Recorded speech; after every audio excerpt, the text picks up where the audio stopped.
What's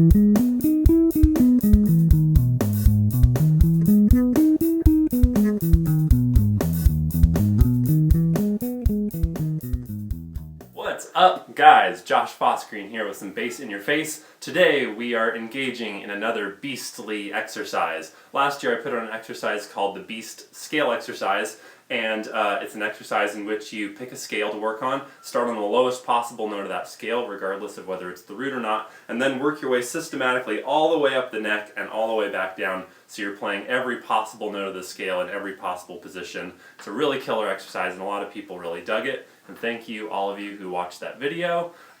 So I thought, why not create an arpeggio version of the same exercise so that you practice moving around the neck in arpeggios rather than in straight scalar runs, which are all whole steps and half steps. So that's what we're going to do today. As you saw in the intro, we're going to start with an E major 7 chord, and today we're going to be focusing on all 7th chords. And next week we'll do another similar arpeggio exercise that goes all the way through the whole range, 9ths, 11ths, and 13ths, and whatnot.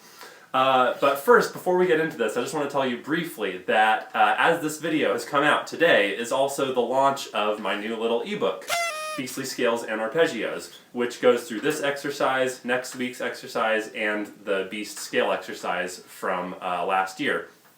So a lot of people have asked me if I could write out that exercise in all 12 keys, because I gave you the framework to apply it to all 12 keys, but some people wanted help with that. So this book, Beastly Scales and Arpeggios, is just a cheap little ebook. It's only $5, and if you enjoy this exercise and you would like to have it all written out for you, I've got the Beast written out in all 12 keys. I've got this exercise we're going to do today written out in all 12 keys for all 5 types of commonly used 7th chords: major 7, minor 7, dominant 7, half diminished, and diminished 7 chords. And I've got Beastly Arpeggios 2 written in there, which if you buy the book anytime this week, you'll get to see that video in advance of it actually coming out, which hopefully excites you. So anyway, you can check that out. I'll talk about that a little bit more at the end of the video. But let's just get right into it. So you need to download the PDF for free in the description below. Just click download the PDF, and that'll take you to my website where you can download that for free, and you can follow along. So let's get started here with exercise 1, which is an E major 7 arpeggio. An arpeggio you can think of a couple different ways. You can think of it as an E major 7 chord, but rather than with all those notes playing at once, we're just arpeggiating it, which means we're breaking up the chord to play one note at a time. You can also just think of this as playing through scales in thirds to a certain degree. So we're skipping the 2nd to go to the 3rd, skipping the 4th to go to the 5th, skipping the 6th to go to the 7th. So that's another way you can think of arpeggios. But anyway, let's get started here at a nice slow starting tempo for exercise 1. 1, 2, 3, and 4, and.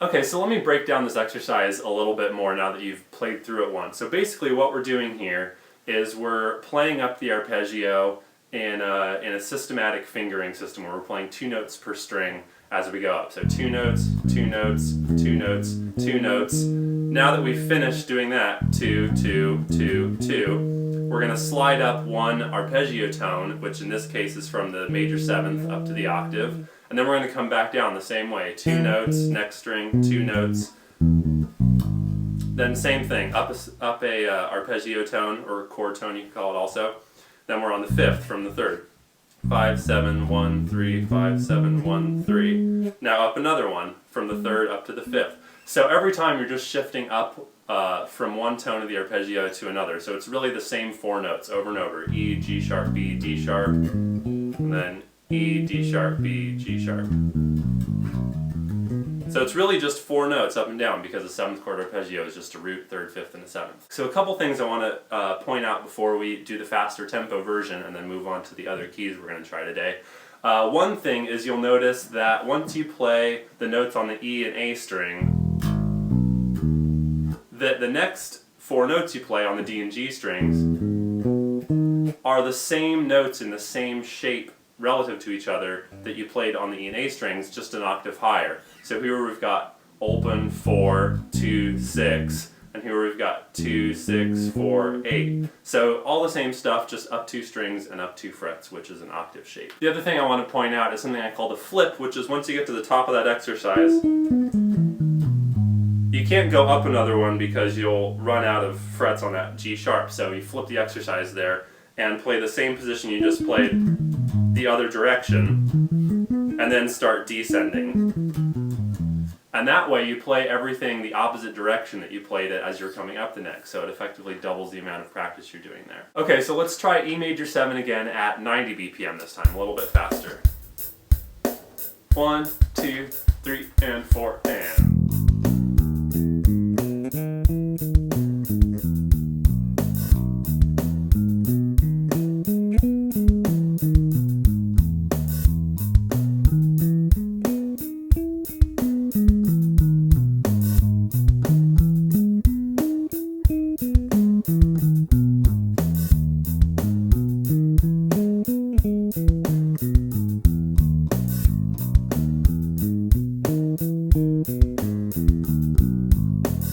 Okay, one more thing before we move on to the full tempo at 120 BPM, which is just the arbitrary full tempo I've chosen for today. I want to talk about left hand fingering, because you might be struggling with that a little. And I just want to say that there are a few options for your general fingering approach here, because with the Beast scale exercise, I had a very consistent fingering approach that I recommended, which is to not shift at all until you finish your position, and then just shift, do one concrete shift, and then not shift at all through that position, and stay very non-shifting through each position, and only shift from position to position. In this case, the positions are more diagonal, so you're going to be shifting through each chunk of the exercise, each bar. For example, if we just take that first ascending shape, going into that next, the descending shape, there's a couple different options there once you get to the top. So as you go through, it makes sense to go open, pinky, first finger, pinky, first finger, pinky, first finger. Now here, you can either go pinky and then shift into the next position, into the descending run. So first finger, pinky, then just slide with the pinky, and then come down through there. Or you can anticipate the shift and go 1, 2, 4.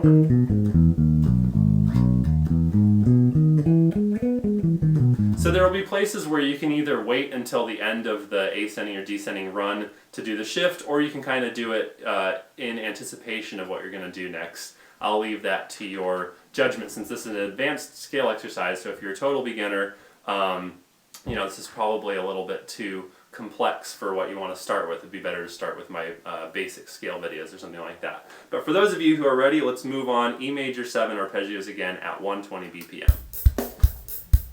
1, 2, 3, and 4, and...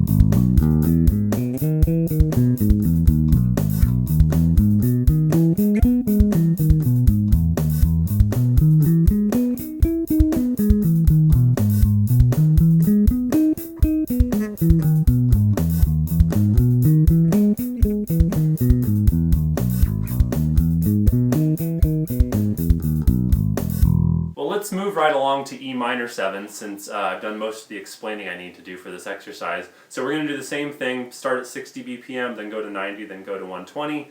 As usual, if those play-along tempos don't work for you exactly, pause the video, get out your metronome, and tailor it to what your needs are. The only thing that's going to be different with the E minor version, we're still going to be starting on our open E, obviously, since that's the lowest note of any E arpeggio on the bass, is we're going to actually be able to go a little higher. I've written this out for 24 fret necks, and with the major arpeggio we couldn't go all the way up because there's no G sharp at the top, because that would be the 25th fret. But now that we're in E minor, we've got that G natural and D natural up on the 24th fret. So this exercise will actually have a little bit more range upwards, which is something you'll notice as you do this through different keys with different types of 7th chords. You have to adjust the range of the exercise, which is part of why I wrote this out in the Beastly Scales and Arpeggios book, which I'll talk about more at the end, is that you really kind of have to figure it out in each key. It's a little bit different. But anyway, here we go with the E minor 7 at 60 BPM. 1, 2, you know what to do.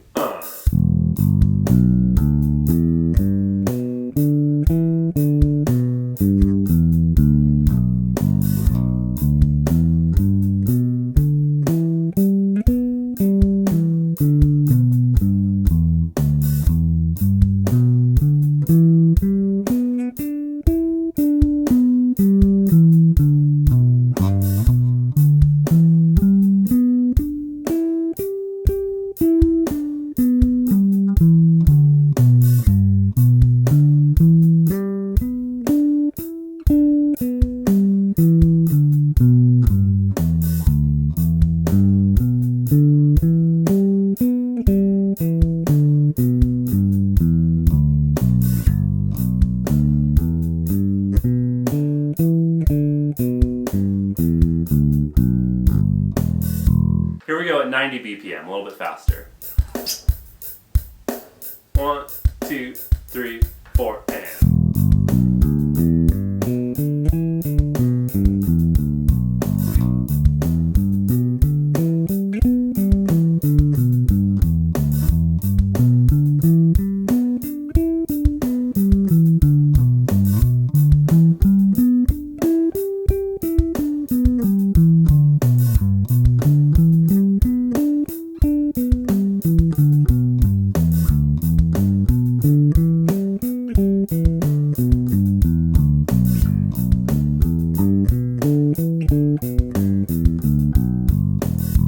Okay, and finally 120 BPM, and then we'll talk a little bit more before we go to the next one. Here we go. 1, 2, 3, 4.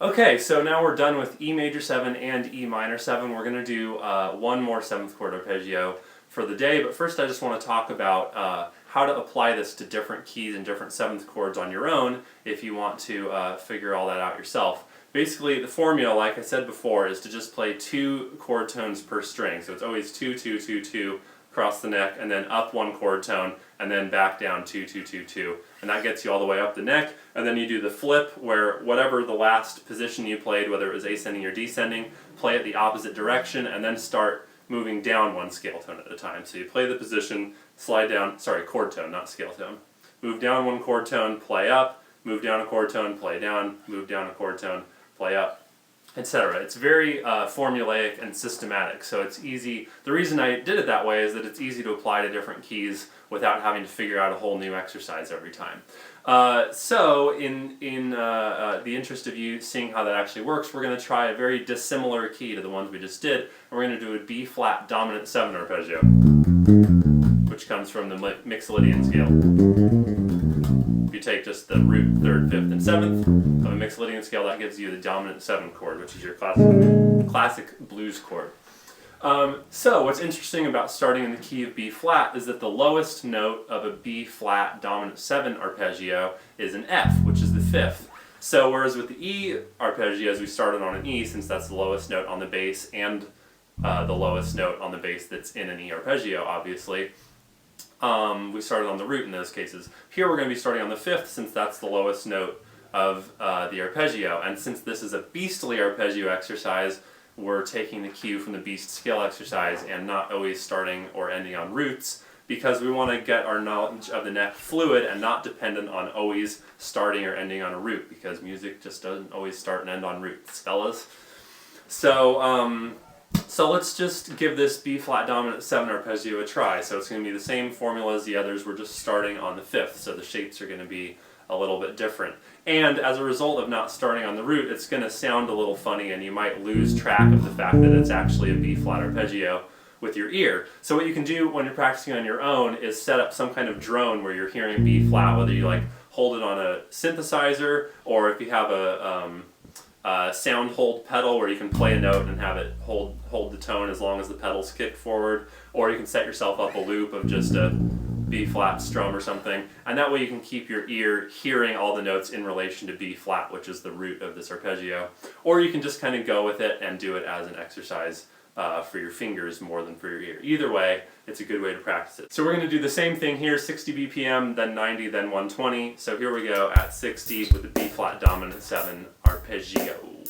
1, 2, 3, 4.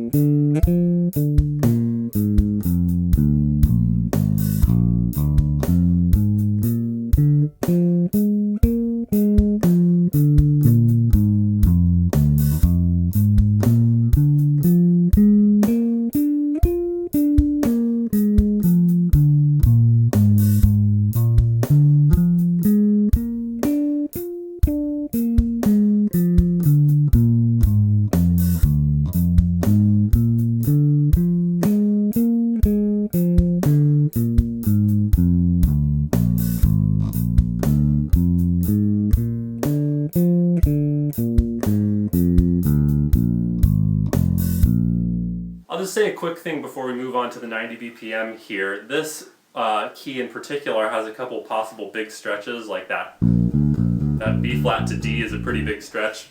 Probably the biggest stretch I would ever ask a student to do is that major third down low on the neck.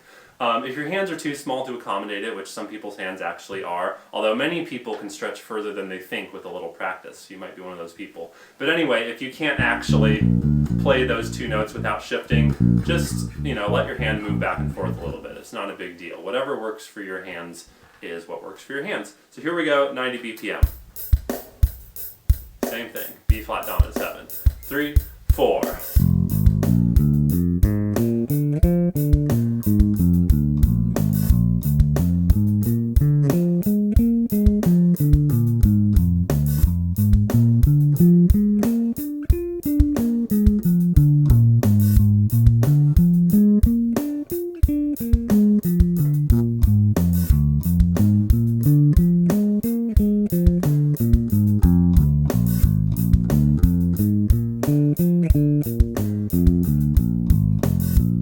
Alright, let's take it at 120 BPM. Here we go. 1, 2, 3, 4.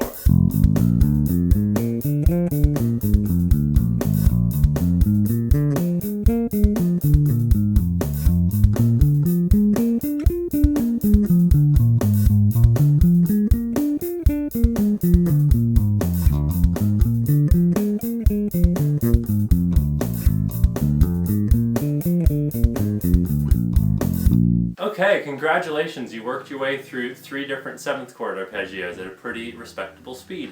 The cool thing about this particular arpeggio exercise is that there's 5 pretty common types of 7th chords. There are more, but the most common are major 7, minor 7, dominant 7, half diminished, and diminished 7. And there are 12 keys, so 5 times 12 equals 60 different 7th chord arpeggios you can practice. So I've given you the tools to figure that out in every key with every type of 7th chord, just 2 notes per string, and just apply the notes of the arpeggio.